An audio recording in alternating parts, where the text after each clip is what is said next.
Benjamin Franklin said, "Without freedom of thought, there can be no such thing as wisdom and no such thing as public liberty without freedom of speech." I love our country and I cherish our God-given freedoms that are enshrined in the Constitution. Like every one of you, I took an oath, both as a soldier and as a member of Congress, to support and defend the Constitution of the United States against all enemies, foreign and domestic. Now, I've had the privilege of serving alongside many of you in Congress for 8 years, representing the people of Hawaii's 2nd Congressional District, serving on the Armed Services and Foreign Affairs Committees.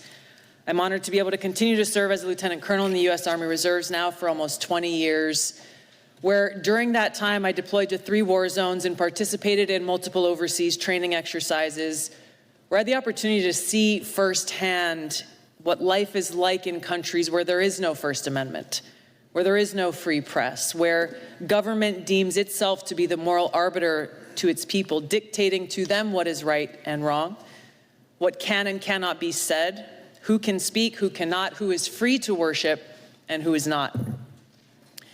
Now, our founders understood the importance of enshrining our God-given freedoms in the Constitution and Bill of Rights to ensure that no matter which party or person may be in power at any given time, our founding documents serve as a reminder of these freedoms that are guaranteed to every American. Thomas Paine said, "He that would make his own liberty secure must guard even his enemy from opposition. For if he violates this duty, he establishes a precedent that will reach to himself." We cannot be so short-sighted as to thinking silencing speech that we don't like today will not result in our own voices being silenced tomorrow. The work that you've all been charged with in this committee affects all Americans, and it is too important to allow it to fall victim to partisan politics. No matter how deep your differences, we must all agree to stand on the side of liberty. Unfortunately, right now we live in a country where many Americans are afraid to speak freely, afraid to express themselves, afraid to actually have real open dialogue and debate, afraid of losing their job, being canceled, or being accused of a crime, which could happen if recently introduced legislation criminalizing so-called hate speech is passed into law, speech that, no matter how abhorrent, is still protected under the First Amendment. Now, this fear and this culture of fear and self-censorship is not unfounded. We have individuals in our government often working through their arms in the mainstream media and big tech, doing exactly what our founders rejected, trying to control what we, the people, are allowed to see and say under the guise of protecting us from so-called misinformation or disinformation. Now, of course, they appoint themselves as the sole authority and voice of truth, of information, backed by the most lethal force on earth with the power to target anyone they deem a threat.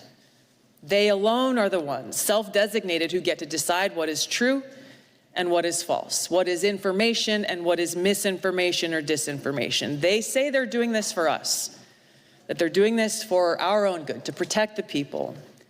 But in reality, the truth is they think that we're too stupid to think for ourselves, too stupid to discern for ourselves and to draw our own conclusions. Now, the idea that we must just blindly accept whatever the government or those in power tell us is true goes against the very essence of our Constitution and Bill of Rights, which were created as a resounding rejection of the reign of kings, churches, and authorities. They tell us we must blindly trust them or face the consequences, even though our government has a long history of lying to us, the American people. Just to cite a few examples, we were lied to about the weapons of mass destruction in Iraq, which spurred the war that I and so many others served in and so many others sacrificed their lives in. They lied for almost 2 decades, claiming success in Afghanistan, when in fact we saw failure after failure after failure, coming at a great cost to this country.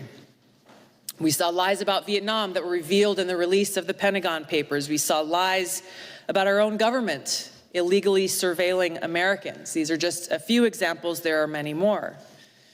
Ranking Member Plaskett talked in her opening comments about how individuals in the FBI also throughout our country's history have abused their power, weaponizing those agencies to advance their own political interests. This is not and cannot be reduced to a partisan fight. The stakes are too high. We all must recognize our own responsibility to stand against such abuses. But as we sit here today, the danger is that if we choose to reject or challenge whatever those in power declare is the so-called truth, we are accused of being anti-authority. We are accused of being a danger to society, accused of spreading misinformation, and are then targeted, smeared, and called things like Russian asset, white supremacist, bigot, racist, sexist, extremist, traitor, and so on. More dangerous than any baseless smear, our own government institutions, which exist to serve the people, they are being weaponized against us. The Department of Homeland Security declared a heightened domestic terrorism threat due to 3 factors, the first of which is, quote, the proliferation of false or misleading narratives which sow discord or undermine public trust in U.S. government institutions, end of quote. They are the ones who get to decide what those false or misleading narratives are. Former CIA Director John Brennan said in 2021 that, quote, members of the Biden team are now moving in laser-like fashion to try to uncover as much as they can about what looks very similar to insurgency movements that we've seen overseas. An unholy alliance frequently of religious extremists, authoritarians, fascists, bigots, racists, nativists, and even libertarians. End of quote. Attorney General Garland charged his newly created domestic terrorism unit with targeting those who hold, quote, anti-authority views. That included parents who dared to protest at Board of Education meetings, concerned and standing up for the right for themselves to have a say in their children's education. A draft copy of the Department of Homeland Security Quadrennial Homeland Security Review outlined their intent to target, quote unquote, inaccurate information on a whole host of topics, to include the origins of COVID, vaccines, the U.S. withdrawal from Afghanistan, and U.S. support to Ukraine. Their misinformation, disinformation, and malinformation team exists to, quote, counter all types of disinformation. Once again, they get to determine what this disinformation is.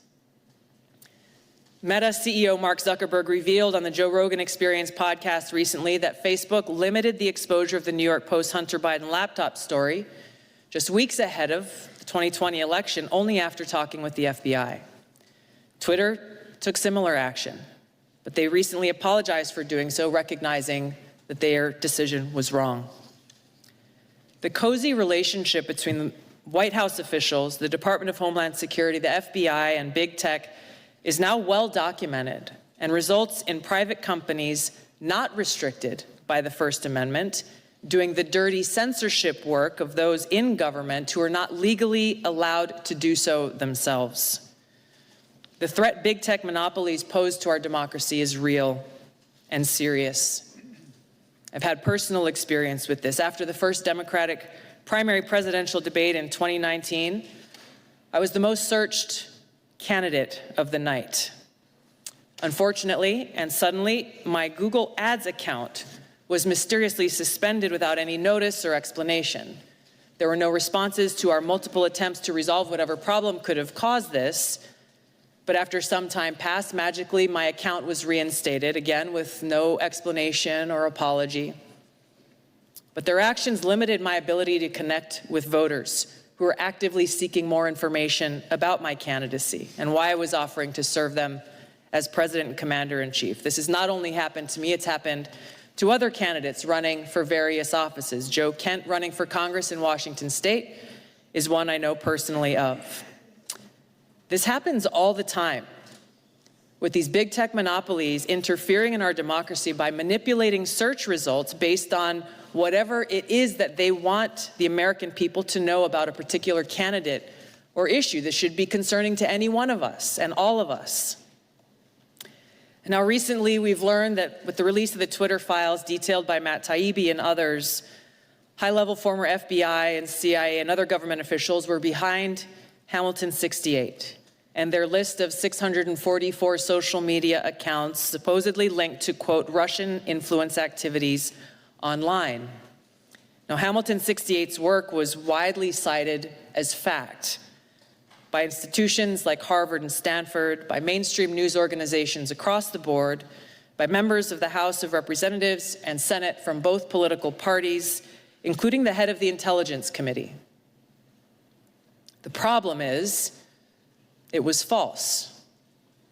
Twitter themselves determined that the vast majority of counts that Hamilton 68 targeted on this list of 644 were, quote, neither strongly Russian nor strongly bots, end of quote.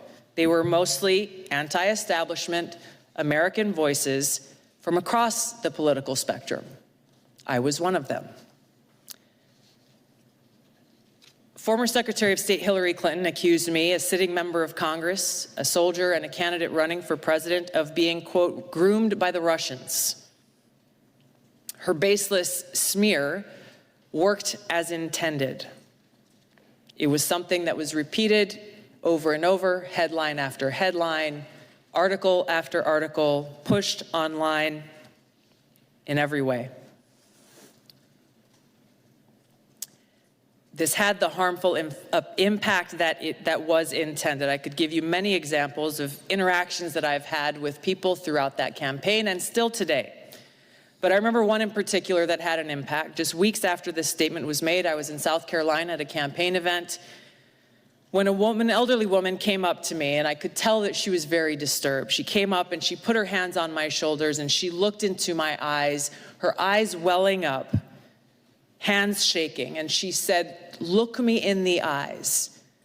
I need to know if you are working for Putin." She was serious. I couldn't believe it. I looked her straight back in the eyes and expressed to her from my heart how much I love this country, so much that I'm willing to die for it. More recently, U.S. Senator Mitt Romney accused me of treason, a crime that is punishable by death under our laws. I challenged him to back this serious allegation up with evidence. What was this based on? There was no response, no explanation, no evidence, and certainly no apology. Now, these accusations are often shrugged off as, well, hey, it's politics. People say things about each other all the time. Now, that may be easy for some of you to say, but for somebody who wears the uniform, this is serious. And it's serious not only to me, but to my fellow service members and veterans, every one of us making a decision at some point in our lives to raise our right hand, prepared and volunteering to lay our life down for this country. What does that mean in reality? It means that before every deployment, in our own hearts, we have to make peace with the possibility that we may not come home. It means writing letters to our loved ones, trying to find the words to express our love and gratitude, knowing that that may be our final goodbye. It means for those of us who do come home, doing our best every single day to honor the great sacrifices of our brothers and sisters who paid that ultimate price. This is much bigger than me or any one individual. When those who dare to challenge the establishment are targeted by this powerful conglomerate of government, corporate media, and big tech, weaponizing all that they have against the people for their own selfish gain, it has a dangerous chilling effect on free speech, and it sends a very powerful message. If you dare to challenge us, we will come after you. The more we allow this to happen, we start looking less and less like a democratic republic and more like a banana republic. Instead of a government ordained to secure these rights, we are now increasingly facing a government determined to take those rights away.